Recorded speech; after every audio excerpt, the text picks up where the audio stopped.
Ever wondered which poker hands you should bet on? Today we're going to delve into the intricate world of poker betting strategies, focusing on how different starting hands can influence your betting decisions.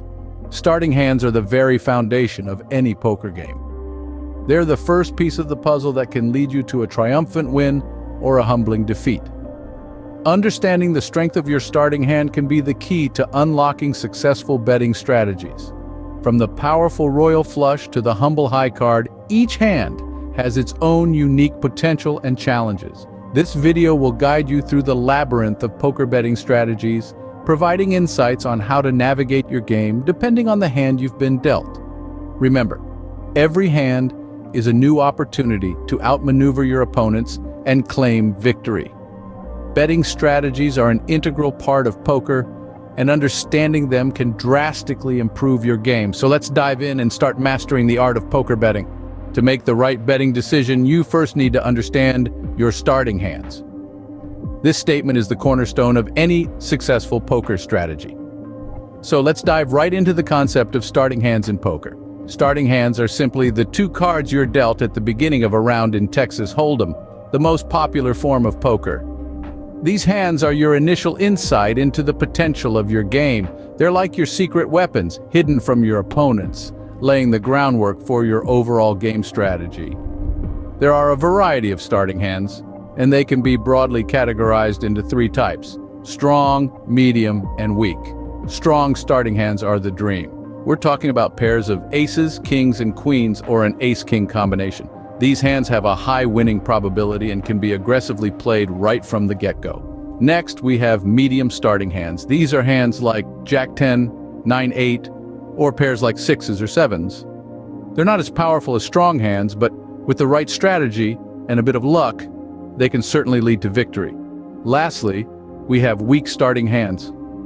These are hands that don't pair up and have low face values like a 2-7 or a 3-8. They're like wild cards, unpredictable and risky. They require a keen understanding of your opponents and the game dynamics to play them effectively. It's important to remember that these categories are not set in stone.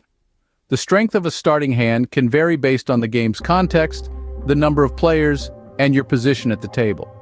Understanding your starting hands is not just about knowing their value. It's about understanding the potential they hold and the risks they carry. It's about knowing when to hold them, when to fold them, when to walk away, and when to run. Knowing your starting hands is the first step towards making informed betting decisions in poker. So, equip yourself with this knowledge, and you'll be well on your way to mastering the art of poker betting. When you have a strong starting hand, your betting strategy should reflect that. Let's dive right in. You've got a strong starting hand, your heart's pounding, and you are ready to take control of the table. But remember, poker is a game of strategy, not just luck. You need to know how to play those strong cards to maximize your advantage. One key strategy is aggression. Don't be afraid to raise and re-raise. You want to start building the pot early on. Why? Because with a strong hand, the odds are in your favor. You want to make the most of this advantage by increasing the potential winnings. However, aggression doesn't mean recklessness. You don't want to scare off your opponents too early with overly large bets. The art of poker lies in striking a balance between enticing your opponents into the pot and subtly conveying the strength of your hand. Remember, you want to maintain control of the game. Control doesn't just mean leading the betting. It also means reading your opponents, understanding the game dynamics, and adjusting your betting accordingly. If you sense hesitation or fear in your opponents, that's the time to push harder. But if you sense confidence, maybe they have strong hands too. In such a case, you might want to tread cautiously. Another strategy is slow playing. This is where you play passively with your strong hand to trick your opponents into thinking you're weak. However, this strategy is risky and should be used sparingly. It's like a double-edged sword. It can lead to a big pot if your opponents fall for it, but it can also backfire if they catch on to your bluff. Finally, never forget the importance of position. A late position allows you to see how your opponents bet before it's your turn. This information can be invaluable in deciding your betting strategy. Remember, poker is a game of skill as much as it is a game of chance. Your strong starting hand is just the beginning. It's how you play those cards that that will determine your success at the table. A strong starting hand is a great advantage, but only if you know how to use it. Medium starting hands can be a bit tricky, but with the right strategy, they can still lead to success. When you're dealt a medium starting hand in poker, it's like being handed a potentially winning lottery ticket. You've got something that could be great, but you're not quite sure how it's going to play out. Knowing how to bet with these hands can be the difference between being a consistent winner or a frequent loser. So what are medium starting hands? These are hands like low pairs, suited connectors, or high cards that don't pair. They have potential, but they're not slam dunks. Betting with medium starting hands is a balancing act. On one side, you have the potential to hit a big hand, and on the other, you're at risk of being outdrawn by stronger hands. This is where the art of poker comes in. You need to be cautious yet unafraid to take calculated risks. One of the key strategies with medium starting hands is to control the size of the pot. You don't want to commit too much of your stack with these hands, as they are not strong enough to justify a large investment. However, you also don't want to be so conservative that you allow your opponents to see cheap cards and potentially outdraw you. Position also plays a crucial role. In early position, it might be best to play these hands conservatively, as you don't have enough information about your opponent's hands. In later positions, however, you can afford to be a little more aggressive as you have more information and can make more informed decisions. Remember, poker is a game of incomplete information. With medium starting hands, your goal is to gather as much information as you can, control the size of the pot, and make the best decisions possible based on the information at hand. In conclusion, mastering medium starting hands is a crucial part of a winning poker strategy.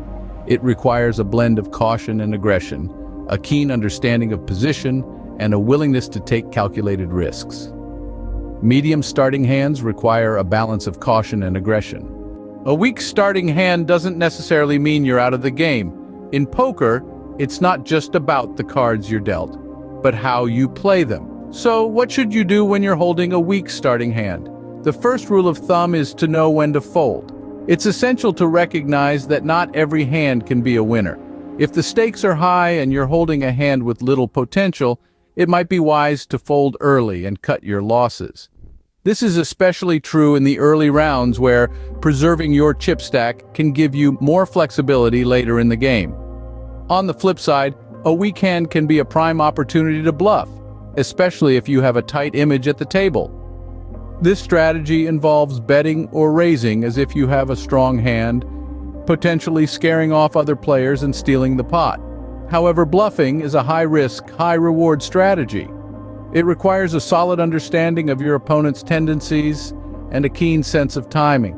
Remember, if you're caught bluffing, it could damage your credibility for future hands. Another approach with weak starting hands is to play passively or limp into the pot, hoping to see a cheap flop and improve your hand. This strategy can be effective in the right circumstances, but be aware that it can also invite more aggressive players to take control of the pot.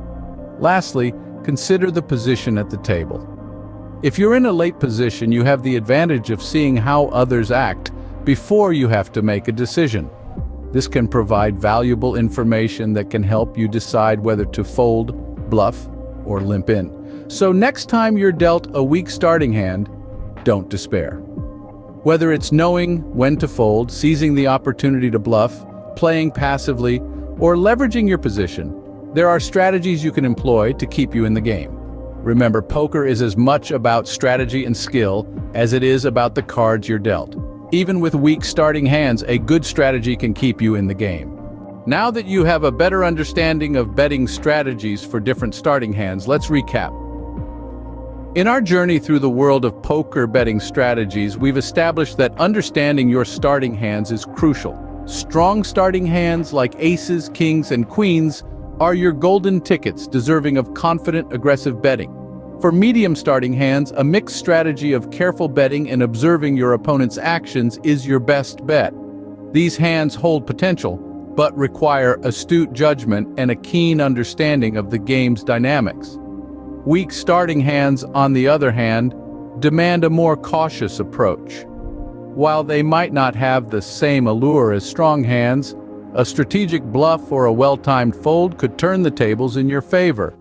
The world of poker is a thrilling game of strategy and chance, where understanding your starting hands and adapting your betting strategies accordingly can make all the difference. Remember, a good poker player knows when to bet, but a great poker player knows when to fold. Happy playing!